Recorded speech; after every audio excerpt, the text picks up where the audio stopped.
तो हेलो दोस्तों, स्वागत है आपका अर्जुन मैथ्स पर अपने एसएससी जीडी के प्रैक्टिस सेट में। आज हम लोग आगे बढ़ते हैं और देखते हैं कि आज हमारे पास कौन कौन सा प्रश्न है। हमारा जो पहला प्रश्न है वो कह रहा है कि दो पाइप ए और बी एक टैंक में क्रमशः 30 मिनट और 45 मिनट में जल भर सकते हैं। पाइप सी उस टैंक को 36 मिनट में खाली कर सकता है। पहले ए और बी को खोला जाता है, फिर 12 मिनट बाद सी को खोला जाता है। टैंक कुल कितने समय में भरेगा? ठीक है, तो आपसे समय पूछ रहा है। तो सबसे पहले हम लोग देखेंगे कि ए द्वारा 1 मिनट में कितना भाग भरा जाता है, तो 1/30 भाग। ऐसे बी द्वारा 1 मिनट में कितना भरा जाता है, तो 1/45 भाग। अब दोनों को यदि साथ साथ खोल दिया जाए तो 1 मिनट में ये दोनों कितना भरेंगे, तो इन दोनों को जब जोड़ेंगे तो 1 मिनट में निकालेंगे तो हो जाएगा 1/30 और प्लस 1/45। इन दोनों का एलसीएम लेंगे तो हो जाएगा 90। 30 तिया 90 और 45 दूना 90, यानी ये हो जाएगा 5/90 भाग। ठीक है, अब देखिए 5/90 भाग या 1/18 भाग। जब इसको काटेंगे तो 1/18 भाग आ जाएगा। अब देखिए ये जो 1/18 भाग है वो 1 मिनट में भरा गया है, लेकिन दोनों को कह रहा है पहले ए और बी को खोला जाता है, यानी दोनों को पहले 12 मिनट तक खोला जाता है। तो जब ये 1 मिनट में 1/18 भाग भर सकते हैं तो 12 मिनट में कितना भरेंगे? ठीक है, तो 12 मिनट में कितना भरेंगे, तो 1/18 गुणते कर देंगे 12। ये 6 दूना 12 और 6 त्रिक 18, मतलब कितना हो जाएगा 2/3 भाग। देखिए 2/3 भाग ए और बी भर चुके हैं, तो शेष कितना भाग अभी खाली है? तो आप कहोगे एक में से घटा दीजिए, पता चल जाएगा। एक में से किसको घटा दीजिए? 2/3 भाग को। तो घटाएंगे आएगा 1/3 भाग। इतना भाग आपका शेष है जिसको भरना है। अब कह रहा है कि 12 मिनट बाद सी को खोला जाता है। तो सी क्या करता है? टंकी को खाली करने का काम करता है। तो देखिए 12 मिनट बाद जब सी को खोला जाएगा तो अब 1 मिनट में तीनों पाइप कितना टंकी को भरेंगे? तो जब 1 मिनट में यदि ए प्लस बी, और चूंकि माइनस करेंगे सी को क्योंकि ये टंकी को खाली कर रहा है, तो ये हो जाएगा आपका 1 मिनट में 1/30 प्लस 1/45 माइनस 1/36। अब इनका यदि हम एलसीएम लेंगे, यदि हम इनका क्या ले लें? एलसीएम। ठीक है, यदि हम इनका एलसीएम लेंगे तो आएगा, देखिए 30, 45 और 36 का एलसीएम आपका आएगा 180। तो हो जाएगा 30 छक 180, 45 चौका 180 और 36 पंचे 180। यानी देखिए यहाँ पर आपका आ जाएगा 6 4 10, 10 में से 5 जाएगा 5, यानी ये है ए प्लस बी माइनस सी द्वारा 1 मिनट में भरा गया भाग। तो कितना हो जाएगा? 5/180। 5 कितना हो जाएगा? 180। ठीक है, ये 1 मिनट में भरा गया है। अब इसको जब काटेंगे तो कितना आ जाएगा आपका? तो 5 से काटेंगे तो ये हो जाएगा आपका 5 तिया 15 और 5 छक 30। ठीक है, यहाँ कितना हो जाएगा आपका? 5 तिया 15 और 5 छक 30, मतलब 1/36। अब जब 1/36 भाग आ गया 1 मिनट में, 1 मिनट में कितना भरते हैं? 1/36 भाग। तो अगर हम क्या कर दें, इसी में 1/3 से भाग कर दे तो हमारा कितना मिनट में ये लोग पूरा टंकी भरेंगे तीनों मिलकर, हमें पता चल जाएगा। तो जब इसको सॉल्व करेंगे तो 3 ऊपर चला जाएगा और 3 से 36 काटेंगे तो आएगा 12 मिनट। ठीक है, देखिए 3 से जब 36 को काट दिए तो कितना आ गया आपका? 12 मिनट। देखिए पहले जो था 12 मिनट तक ए प्लस बी को खोला गया, उसके बाद 12 मिनट तक ए प्लस बी माइनस सी को खोला गया। तो कुल कितना समय लगा आपका? 12 इसको और 12 इसको, कुल मिला जुला के 24 मिनट का समय आपका लगा। तो कौन सा उत्तर आपका सही हो जाएगा? ऑप्शन नंबर डी देख रहे हैं, हमारा 24 दिया है और यही आपका सही उत्तर हो जाएगा। यानी देखिए 12 मिनट तक ए प्लस बी को खोला गया था, उसके बाद सी को खोला गया, तो ए प्लस बी माइनस सी कितने समय में टंकी को भरे? 12 मिनट में। तो ये वाला शुरू वाला जो 12 था और जो लास्ट वाला 12 है, जो दोनों को जोड़ देंगे तो हमारा 24 मिनट समय आ जाएगा। तो कौन सा उत्तर है आपका? Option number D. उम्मीद करते हैं आपको ये समझ में आया होगा। और चैनल पर नए हैं तो चैनल को जरूर सब्सक्राइब करिए, क्योंकि हम आपके लिए एसएससी जीडी का प्रैक्टिस सेट ऐसे ही लेकर आते रहते हैं। तो बढ़ते हैं अपने दूसरे प्रश्न में और देखते हैं कि हमारा दूसरा प्रश्न क्या है। देखिए हमारा जो दूसरा प्रश्न है वो कह रहा है कि 2a + 3b = 17 और 2a+2 -3b+1 बराबर 5, तो a एवं b के मान क्या होंगे। देखिए ऐसे प्रश्न जो होते हैं उसको ऑप्शन से सॉल्व करने की कोशिश ज़्यादा करिएगा, ऐसे सॉल्व करने बैठेंगे थोड़ा ज़्यादा टाइम लगेगा। हम लोग ऑप्शन से देखते हैं।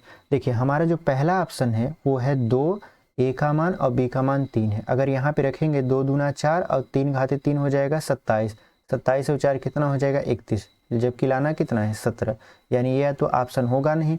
ऐसे a घाते 3 मतलब 2 घाते यदि 3 लिखे उसके बाद 3 घाते 4 लिखे कभी नहीं आएगा।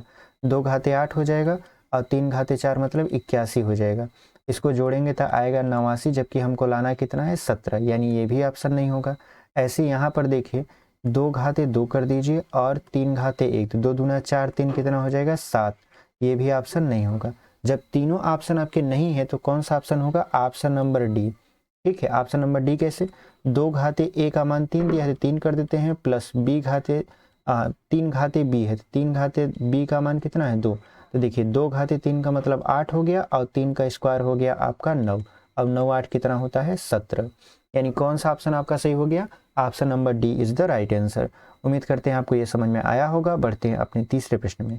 देखिए हमारा जो तीसरा प्रश्न है वो कह रहा है कि 3 क्रमागत सम संख्याओं का योगफल इन तीनों संख्याओं के औसत से 28 अधिक है। इन तीनों संख्याओं में से सबसे छोटी संख्या बताइए।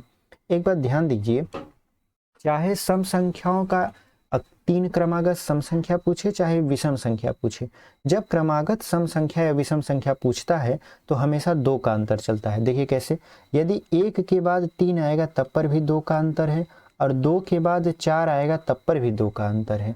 यानी अगर क्रमागत सम संख्या पूछ रहा है तब पर भी 2 का अंतर और विषम संख्या पूछ रहा है तब पर भी 2 का अंतर रखते हैं। तो हमको तो संख्या पता नहीं है, तो हम लोग पहली संख्या मानेंगे x, दूसरी संख्या x+2 और तीसरी संख्या x+2 + 2 कर देंगे तो 4 हो जाएगा। अब कह रहा है कि इन तीनों संख्याओं का औसत से 28 अधिक है, इनका योगफल, तो इनको जब जोड़ेंगे यानी इनका यदि योग निकालेंगे तो ये आ जाएगा आपका 3x + 6। इसके बाद यदि इनका औसत निकाला जाए तो 3x + 6/3 हो जाएगा, क्योंकि औसत बराबर होता है योग बटा के संख्या। संख्या 3 था तो हम 3 से भाग कर दिए। कह रहा है देखिए योगफल इन तीनों संख्याओं के औसत से 28 अधिक है, यानी औसत से कितना अधिक है 28। अब इसको सॉल्व करिए। देखिए इधर है 3x + 6, इधर भी है 3x + 6, अगर इसको इस तरफ लाएंगे तो ये माइनस हो जाएगा, यानी 3x + 6 माइनस 3x + 6/3। अगर इसको और इसको कॉमन ले लिया जाए, यानी 3x + 6 कॉमन ले लिया जाए तो यहाँ बचेगा 1 - 1/3 बराबर कितने के 28 के। इसको सॉल्व करेंगे तो कितना हो जाएगा 3x + 6 और गुणे हो जाएगा यहाँ पे 2/3 बराबर 28 के। 2 से 28 को काटेंगे तो 14 आएगा, 14 का 3 से गुणा करवा दीजिए तो हो जाएगा आपका 42, यानी 3x + 6 बराबर हो जाएगा 42। और 42 में से 6 घटाएंगे 36 बचेगा और 36 को 3 से भाग करेंगे तो x बराबर आ जाएगा 12। ठीक है, तो जो हमारी सबसे छोटी संख्या थी वो x था और x का मान कितना आ गया 12। तो कौन सा उत्तर आपका सही हो जाएगा, ऑप्शन नंबर बी देख रहे हैं हमारा 12 दिया है और यही आपका सही उत्तर हो जाएगा। तो उम्मीद करते हैं आपको ये समझ में आया होगा। बढ़ते हैं अपने अगले प्रश्न में। देखिए हमारा जो अगला प्रश्न है वो कह रहा है किसी संख्या का 1/5 उसी संख्या के 1/7 से 10 अधिक है, वह संख्या है। ऐसे प्रश्न आप बहुत सॉल्व किए होंगे और बहुत आसानी से इसे लगा लेते हैं, कैसे, लेकिन आज हम लोग जो है थोड़ा अलग तरीका जानेंगे। यहाँ पर दिया है 1/5 और यहाँ पर दिया है 1/7। कह रहा है किसी संख्या का 1/5 उसी संख्या के 1/7 से 10 अधिक है। पेपर में थोड़ा ट्रिक अपनाएंगे तो ज़्यादा बेटर होगा। ठीक है, जैसे हम लोग अपनाते हैं तो यहाँ पे आप क्या करिए, इसका एलसीएम लीजिए। तो आप कहोगे एलसीएम लेंगे 35 होगा। हम कहते हैं 7 में से 5 को माइनस कर दीजिए, आप कहोगे 2 होगा। 7 में से 5 जाएगा 2 होगा। अब हम कहें कि आप ये जो 10 है 10 का 35 से गुणा करवा दीजिए और 2 से भाग कर दीजिए, आपका आंसर तैयार है। देखिए कैसे, 2 से काटेंगे इसको तो ये 5 हो जाएगा और 35 पंचे होता है आपका 175। ठीक है, तो पूछ रहा था वह संख्या है, तो वह संख्या आपका कौन सा है 175। तो कौन सा उत्तर आपका सही हो जाएगा, ऑप्शन नंबर सी देख रहे हैं हमारा 175 दिया है और यही आपका सही उत्तर हो जाएगा। तो बढ़ते हैं अपने 5वें प्रश्न में। उम्मीद करते हैं आपको ये ट्रिक और ये सवाल समझ में आया होगा। और अभी तक चैनल पर बने हुए हैं तो चैनल को ज़रूर सब्सक्राइब करिए, क्योंकि आपके एक सब्सक्राइब करने से हमको बहुत मदद मिलती है और मोटिवेशन भी मिलता है, ताकि हम आपके लिए लगातार एसएससी जीडी का प्रैक्टिस सेट लाते रहें। हमारा जो 5वां प्रश्न है वो कह रहा है कि यक्स बटा 2y बराबर 3/2, तो 2x प्लस वाई बटे यक्स माइनस 2y का मान बताइए। इसको आप चुटकियों में लगाते हो, कैसे? यक्स बटा 2y बराबर मान दिया है 3/2, तो 2 से 2 कैंसिल कर दीजिए, यानी यक्स का मान 3 है और y का मान अब यहाँ काट दिए तो 1 बच गया। यहाँ पे रख दीजिए, इसमें आपका उत्तर आ जाएगा। देखिए कैसे, 2 गुणित यक्स का मान 3 प्लस 1 कर देंगे, यहाँ पे कर देंगे 3 माइनस 2 गुणित 1, कुल मिला जुला के कितना आ जाएगा आपका 7। 3 दूना 6, 1 7 और 3 में से 2 जाएगा 1 बचेगा, यानी ये जो उत्तर आया है आपका 7 आएगा। तो कौन सा उत्तर आपका सही हो जाएगा? हम देख रहे हैं ऑप्शन नंबर ए में दिया है 1/7, जो कि उत्तर नहीं होगा। ऑप्शन नंबर बी में देख रहे हैं 7 और यही हमारा सही उत्तर होगा। उम्मीद करते हैं आपको ये समझ में आया होगा। बढ़ते हैं अपने अगले प्रश्न में। देखिए हमारा जो अगला प्रश्न है वो कह रहा है कि प्रीति और आशा की आयु के बीच का क्रमशः अनुपात 9:13 है। 8 वर्ष पूर्व उनकी आयु के बीच का अनुपात क्रमशः 7:11 था। प्रीति की वर्तमान आयु क्या है? इधर लिख लीजिए आप प्रीति और इधर लिख लीजिए आशा, ठीक है। अगर इनकी वर्तमान आयु पूछे तो ये हो जाएगा 9x और ये हो जाएगा 13x। कह रहा है 8 वर्ष पहले, यानी जब 8 वर्ष पहले चलते हैं तो माइनस कर देते हैं, यानी 9x माइनस 8 और यहाँ पे हो जाएगा 13x माइनस 8। अब इनकी आयु का जो अनुपात था वो 7:11 था, यानी ये हो जाएगा 9x माइनस 8 बटे 13x माइनस 8 बराबर 7/11। 13 गुणा करवा लेते हैं तो यहाँ पे हो जाएगा 99x, यहाँ पे हो जाएगा 88, यहाँ पे हो जाएगा 91x, यहाँ पे हो जाएगा 56। जब घटाएंगे तो इधर हो जाएगा आपका 8x और इधर होगा आपका, चूँकि 88 में से 56 घटाएंगे तो 32 बचेगा, यानी x बराबर कितना हो जाएगा 4। जब x बराबर 4 आ गया तो प्रीति की वर्तमान आयु कितना था 9x, यानी 9 गुणे का कर देंगे 4 तो हो जाएगा आपका 36 वर्ष। जो प्रीति की वर्तमान आयु है वो 36 वर्ष है। तो कौन सा उत्तर आपका सही हो जाएगा? ऑप्शन नंबर ए में देख रहे हैं हमारा 36 वर्ष दिया है और यही हमारा सही उत्तर हो जाएगा। तो बढ़ते हैं अपने 7वें प्रश्न में।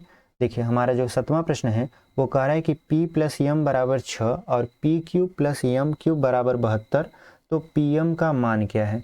आप एक फार्मूला पढ़े होंगे a प्लस बी का होल क्यूब, उसी पर ये लगेगा, यानी p प्लस यम का यदि हम होल क्यूब निकालें तो कितना हो जाएगा आपका p क्यूब प्लस यम क्यूब प्लस 3pm ब्रैकेट में p प्लस यम।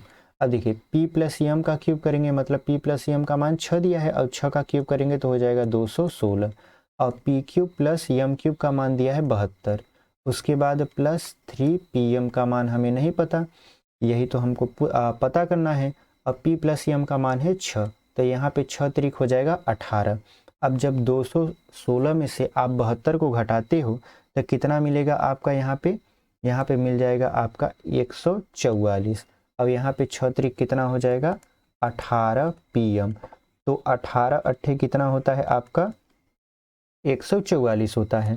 तो जो pm का मान है वो हो जाएगा 8। तो कौन सा उत्तर आपका सही हो जाएगा? हम देख रहे हैं ऑप्शन नंबर बी में दिया है 8 और यही हमारा सही उत्तर हो जाएगा। तो उम्मीद करते हैं आपको ये समझ में आया होगा। बढ़ते हैं अपने अगले प्रश्न में।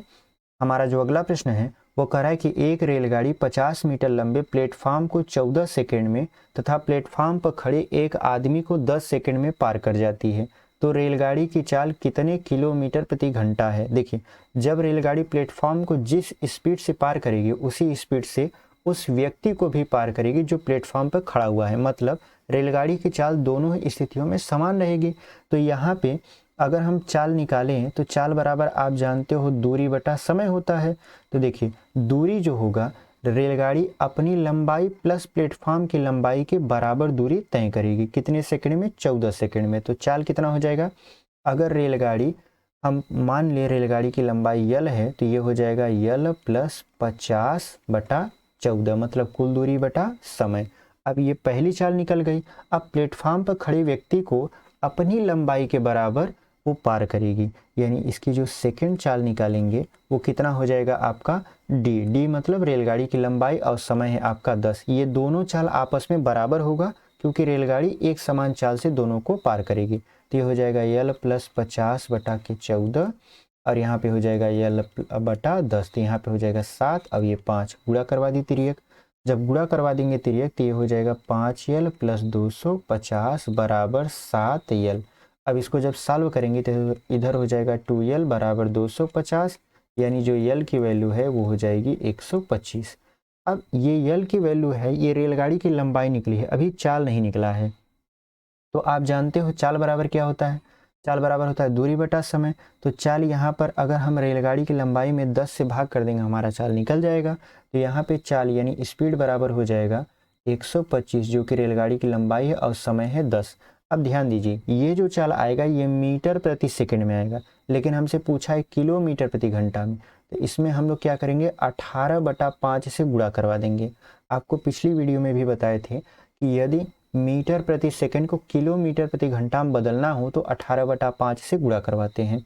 यहाँ पे हो जाएगा 5 से काटेंगे तो 5 दूना 10, 5 पचे 25, यहाँ पे 5 दूना 10, फिर 5 पचे 25, फिर ये हो जाएगा 2 9 18। अब 9 और 5 का जब गुणा करवा देंगे तो जो चाल आएगा वो आएगा 45 किलोमीटर प्रति घंटा। तो कौन सा उत्तर आपका सही हो जाएगा, हम देख रहे हैं ऑप्शन नंबर डी में दिया है 45 और यही आपका सही उत्तर हो जाएगा। तो उम्मीद करते हैं आपको ये समझ में आया होगा। बढ़ते हैं अपने 9वें प्रश्न में। देखिए हमारा जो 9वां प्रश्न है वो कह रहा है रीता ने एक वस्तु 6500 रुपया में खरीद कर 20% घाटे सहित बेच दी। मतलब 6500 रुपया में खरीदी, 20% का घाटा लगा, लेकिन वो उस वस्तु को बेच दी। कही भैया हटाओ इसको। कह रहा है फिर आगे इस राशि से उसने दूसरी एक वस्तु खरीद कर 25% लाभ सहित बेची, उसका कुल लाभ या हानि बताइए। मतलब देखिए पहली कंडीशन में क्या हो रहा था, 6500 रुपया में खरीदी थी, 20% का घाटा सही बेच दी, लेकिन जो पैसा उसको मिला उससे वो दूसरी वस्तु खरीदी और दूसरी वस्तु को 25% लाभ लेकर बेच दी। तो पूछ रहा है कि उसे कुल लाभ हुआ या हानि। अगर आप इसे बेसिक से लगाने जाओगे, मतलब 6500 रुपया फिर कितने में रुपया में बेची, फिर उसका लाभ निकालोगे, बहुत ज़्यादा टाइम लगेगा। ठीक है, और हम लोगों को टाइम बचाना है तो इसको थोड़ा शॉर्टकट तरीके से लगाते हैं। जब घाटा होता है तो देखिए आप एक फार्मूला पढ़े होगे, यक्स माइनस वाई बटे माइनस यक्स वाई बटा 100। इस फार्मूले का चर्चा हम पिछली वीडियो में भी किए हैं, बहुत सारे सवाल इस पर लगवाए हैं। ये सवाल भी इसी फार्मूले पर लगेगा। देखिए कैसे, जब घाटा होता है तो माइनस में जाते हैं और जब लाभ होता है तो प्लस में जाते हैं। तो यहाँ पे घाटा हो रहा है, यहाँ पे लाभ हो रहा है, यानी यक्स का मान हम 25 रखेंगे, फिर घाटे का मतलब वाई का मान कितना रखेंगे 20। यहाँ पे हो जाएगा आपका 25 गुणे 20 बटा के 100। तो ये आएगा आपका, घटा देंगे 5 और यहाँ 25 चौका 100 और 4 पंचे 20, यानी ये भी 5 आएगा। 5 में से 5 घटाएंगे 0% आएगा, यानी उसे न तो लाभ हो रहा है न तो हानि हो रही है। ठीक है, तो 0 आने का मतलब क्या हुआ, उसे न तो लाभ हो रहा है न तो हानि हो रहा है, मतलब दोनों इक्वल है। तो कौन सा उत्तर आपका सही हो जाएगा, आपका ऑप्शन नंबर डी दिया है, न लाभ न हानि, और यही आपका सही उत्तर हो जाएगा। तो उम्मीद करते हैं आपको ये समझ में आया होगा। तो बढ़ते हैं अपने 10वें और आखिरी प्रश्न में। और अभी तक वीडियो में बने हुए हैं तो प्लीज़ चैनल को सब्सक्राइब कर लीजिए, क्योंकि हम आपके लिए ऐसे एसएससी जीडी का प्रैक्टिस सेट लेकर आते रहते हैं। आपके सब्सक्राइब करने से हमको बहुत मोटिवेशन मिलता है, ताकि हम ऐसी और वीडियो कंटिन्यू लाते रहें। तो देखिए हमारा जो 10वां प्रश्न है वो कह रहा है कि 160 रुपया में मोजों के 1 दर्जन जोड़े 10% छूट पर मिल रहे हैं। ज्ञात कीजिए कि 60 रुपये में मोजों के कितने जोड़े खरीदे जा सकते हैं। मतलब 160 रुपया तो उसका अंकित मूल्य है, लेकिन मिल रहा है 10% छूट पर। तो हम जान लेते हैं कितने रुपया मिल रहा है। तो 100 में से 10 घटा दिए, 90 बटा 100 कर दीजिए, 1 जीरो से 1 जीरो काट दिए, 16 नवैया हो गया आपका 144। मतलब था 160 रुपये का, लेकिन बेच रहा है 144 रुपया में। अब देखिए 1 दर्जन जोड़े, मतलब मोजों के 1 दर्जन जोड़े हैं, तो 1 दर्जन में कितनी वस्तु होती है, 12 वस्तु, यानी 12 वस्तु को बेच रहा है वो 144 रुपया में। या हम यूँ कहें कि 144 रुपया में वो 12 वस्तु बेच रहा है। तो आप कहोगे 1 रुपया में कितना बेचेगा, तो कहोगे 12 बटा 144। अब उसके पास कितना रुपया है, 60 रुपया है। तो जब 1 रुपया में इतना मोजे बेचेगा तो 60 रुपया में कितना बेचेगा, तो आप कहोगे 60 गुणे आप 12 बटा 144 कर लीजिए, आपका उत्तर आ जाएगा। तो 12 बराहियम 144 और 12 पंचे 60, ये जो 5 आया ये जोड़ा में आया, यानी 5 जोड़े जो मोजे हैं आपको 60 रुपये में मिल जाएंगे। तो कौन सा उत्तर आपका सही हो जाएगा? देख रहे हैं ऑप्शन नंबर सी है हमारा 5 जोड़े, और यही आपका सही उत्तर हो जाएगा। तो उम्मीद करते हैं आपको हमारा ये प्रैक्टिस सेट पसंद आया होगा, और पसंद आया है तो प्लीज़ चैनल को सब्सक्राइब करिए। हम आपके लिए अगला प्रैक्टिस सेट लेकर आएंगे। तब तक के लिए धन्यवाद, और पढ़ाई करते रहिए, क्योंकि पढ़ाई बहुत इंपॉर्टेंट है। पढ़ाई नहीं करेंगे तो आपका बहुत कुछ पीछे छूट जाएगा। तो इसी के साथ अपने प्रैक्टिस सेट की समाप्ति करते हैं और मिलते हैं आपसे अगले प्रैक्टिस सेट में।